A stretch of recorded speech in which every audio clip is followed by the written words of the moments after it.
Aujourd'hui, effectivement, la Russie a décidé de mettre les pieds sur la table. C'est-à-dire que ça suffit, cette hypocrisie. Et de dire ce qu'il faut dire. Lorsque vous avez des mercenaires israéliens qui sont donc des anciens militaires, ils ne partent pas par hasard, ils ne partent pas sans l'autorisation de leur gouvernement, ou encore moins de l'armée. Ils partent effectivement en mission. Et en plus, à côté des bataillons donc d'Azov et autres, qui sont,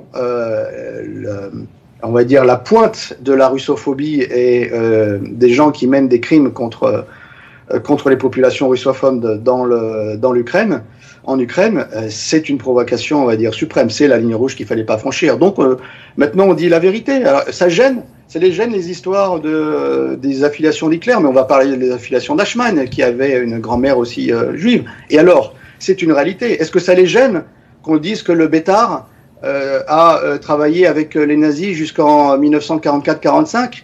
Et ils vont dire, beaucoup vont dire, et beaucoup de sionistes d'ailleurs vont en parler, en disant que c'est une horreur, ce n'est pas vrai. Pourtant, ce sont des éléments qu'on peut trouver dans l'Institut Jabotinsky à Tel Aviv. Faudrait-il encore qu'ils étudient l'histoire même du sionisme, leur propre histoire? Ce serait déjà beaucoup. Rappelons que juste dans l'Allemagne nazie, il y avait l'interdiction de tout mouvement de jeunesse qui n'était pas la jeunesse hitlérienne, sauf le Bétard, qui avait quoi comme chemise? Une chemise brune, et comme drapeau, celui d'Israël aujourd'hui. Donc on peut aller très loin s'ils veulent, et la Russie peut aller très loin si on le veut, parce que les archives de l'Allemagne nazie, à Berlin, on va dire qu'ils ont été récupérés par Moscou. Donc s'ils veulent qu'on aille plus loin, on va aller plus loin. Il n'y a aucun problème, mais ce n'est pas à leur avantage. Donc il serait temps, et c'est en cela que vous avez ces mises en demeure publiques de la diplomatie russe, de dire si vous voulez aller plus loin, il n'y a aucun souci, on peut y aller. Maintenant, vous vous calmez. Vous sortez du jeu, sinon, comme si vous ne sortez pas du jeu et que vous intervenez dedans, vous donc faites partie des belligérants. Si vous faites partie des belligérants, à ce moment-là, on agit comme tout belligérant, on rend les coups. Et là, les coups, ça peut être plus important, puisque ce ne sera pas des coups militaires qui seront rendus, ce seront des coups au mythe de la fondation de l'État d'Israël et des premiers sionistes.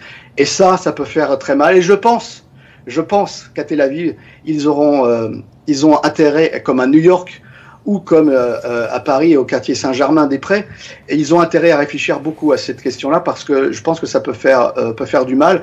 Si tant est qu'aujourd'hui, dans le bloc occidental, ils mettent de la censure, je crois que dans le reste du monde, les gens sont prêts à entendre la vérité.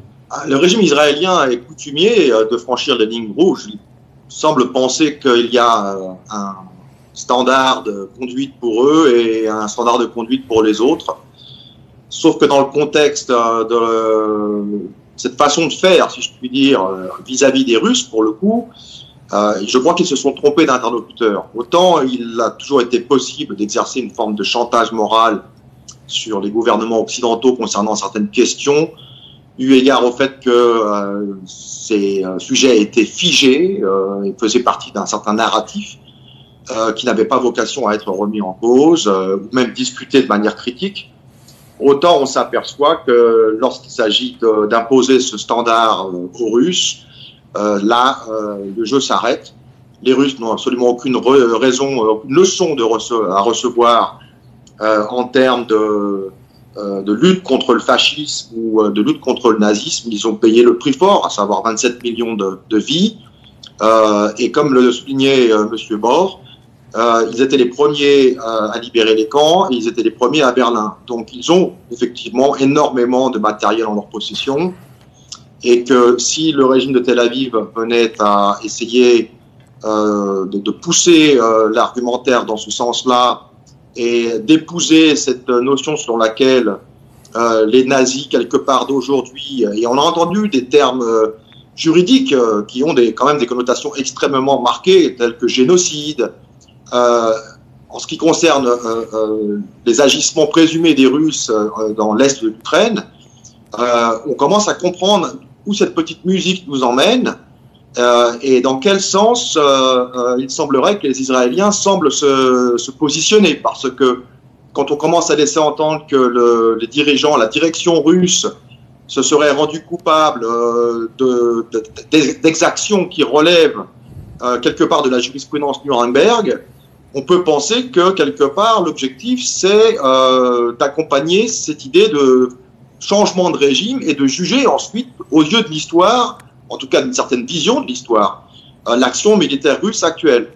Donc tout ça, c'est un petit peu quelque chose qu'il faut lire entre les lignes, mais les signes ne trompent pas, la sémantique choisie ne trompe pas, et je pense que dans ce contexte-là, la diplomatie russe a été extrêmement ferme, elle a été très claire quant au danger que cette escalade sémantique et donc diplomatique peut générer si Tel Aviv continue dans cette direction. Maintenant, les faits sont ce qu'ils sont. Le principal financier du régime kievien se trouve à vivre en Israël. Il a rapatrié tous ses milliards là-bas. On peut penser que le quiproquo concernant cette rapatriation et cet exil à Tel Aviv, c'est qu'il soit en mesure de continuer à financer effectivement les mercenaires qui s'y rendent.